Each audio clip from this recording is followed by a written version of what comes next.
ರೇಣುಕಾಸ್ವಾಮಿ ಕೊಲೆ ಕೇಸ್ನಲ್ಲಿ ಪರಪ್ಪನ ಅಗ್ರಹಾರ ಜೈಲು ಸೇರಿರುವ ನಟ ದರ್ಶನ್ ದಿನಕ್ಕೊಂದು ಸಂಕಟವನ್ನ ಎದುರಿಸುತ್ತಿದ್ದಾರೆ. ಈ ಹಿಂದೆ ಫ್ಯಾಮಿಲಿ ಜೊತೆಗೆ ಬರ್ಡೇ ಹಬ್ಬ ಹರಿದಿನಗಳನ್ನ ಆಚರಣೆ ಮಾಡ್ತಿದ್ದ ದಚ್ಚು ಸೆರೆವಾಸದಲ್ಲಿ ಏಕಾಂಗಿಯಾಗಿದ್ದಾರೆ. ಮಗನ ಬರ್ಡೇ ಮಿಸ್ ಮಾಡಿಕೊಂಡಿದ್ದ ದಚ್ಚು ಇಂದು ಮಡದಿಯ ಹುಟ್ಟು ಹಬ್ಬವನ್ನ ಜೊತೆಯಲ್ಲಿ ಆಚರಿಸಲಾಗದೆ ಜೈಲಿನ 4 ಗೋಡೆಯ ಮಧ್ಯೆ ಮೌನಿಯಾಗಿದ್ದಾರೆ.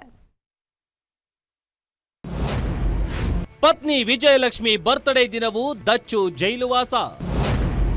ಜೈಲಿನಲ್ಲಿ ಪತ್ನಿ ಮಗನನ್ನ ಮಿಸ್ ಮಾಡಿಕೊಳ್ತಿರೋ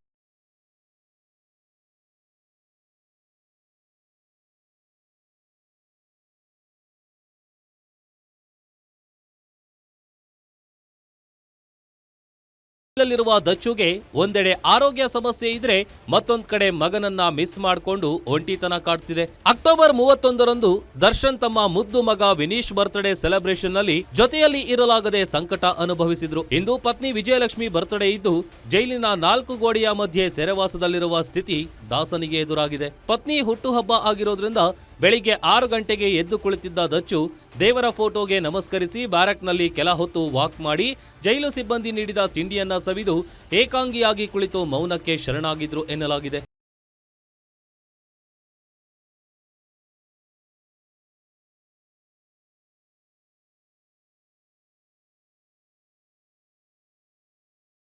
ಆನಿವರ್ಸರಿ ಹಬ್ಬಗಳನ್ನ ಸಂಭ್ರಮದಿಂದ ದಚ್ಚು ಫ್ಯಾಮಿಲಿ ಜೊತೆಗೆ ಆಚರಣೆ ಮಾಡ್ತಿದ್ರು. ಆದ್ರೆ ಕೊಲೆ ಕೇಸ್ನಲ್ಲಿ ಜೈಲಿಗೆ ಹೋಗಿದ್ರಿಂದ ಕಳೆದ ಬಾರಿಯೂ ಕೂಡ ದರ್ಶನ್ ಇಲ್ಲದೆ ಪತ್ನಿ ವಿಜಯಲಕ್ಷ್ಮಿ ಬರ್ತ್ಡೇ ಆಚರಿಸಿಕೊಂಡಿರಲಿಲ್ಲ. ಈ ಬಾರಿಯೂ ಕೂಡ ದರ್ಶನ್ ಮತ್ತು ವಿಜಯಲಕ್ಷ್ಮಿ ಸ್ಥಿತಿ ನಾನೊಂದು ತೀರಾ ನೀನೊಂದು ತೀರಾ ಎನ್ನುವಂತಾಗಿದೆ. ಜೈಲಿನಲ್ಲಿ ಪತ್ನಿ ಮಗನನ್ನ ಮಿಸ್ ಮಾಡಿಕೊಳ್ತಿರುವ ದರ್ಶನ್ಗೆ ಆರೋಗ್ಯ ಸಮಸ್ಯೆಯ ಜೊತೆಗೆ ಒಂಟಿತನ ಕಾಡ್ತಿದೆ. ಇದರ ನಡುವೆಯೇ ವಿಜಯಲಕ್ಷ್ಮಿ ಕೇಕ್ ಕಟ್ ಮಾಡುತ್ತಿರುವ ವಿಡಿಯೋ ವೈರಲ್ ಆಗಿದ್ದು ದರ್ಶನ್ ಬಲಗೈ ಭಂಟ ಧನ್ವೀರ್ ಇನ್ಸ್ಟಾಗ್ರಾಂನಲ್ಲಿ ದರ್ಶನ್ ಮತ್ತು ವಿಜಯಲಕ್ಷ್ಮಿಯ ಫೋಟೋ ಅಪ್ಲೋಡ್ ಮಾಡಿ ಹುಟ್ಟುಹಬ್ಬದ ಶುಭಾಶಯಗಳು ಅಕ್ಕ ಎಂದು ವಿಶ್ ಮಾಡಿದ್ದಾರೆ.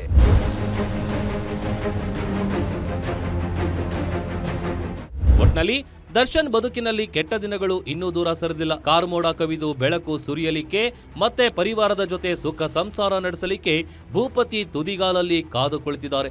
ಆದರೆ ಕಾನೂನಿನ ತಾಪತ್ರಯದಲ್ಲಿ ಇನ್ನು ಎಷ್ಟು ದಿನಗಳವರೆಗೂ ಸೆರೆವಾಸದಲ್ಲಿರಬೇಕೋ ಅನ್ನೋ ಚಿಂತೆಯಲ್ಲಿ ಮಾನಸಿಕವಾಗಿ ಕುಗ್ಗುತ್ತಿರೋದಂತೂ ಸತ್ಯ. Ambareesh Thimmegowda, guarantee news, Anekal.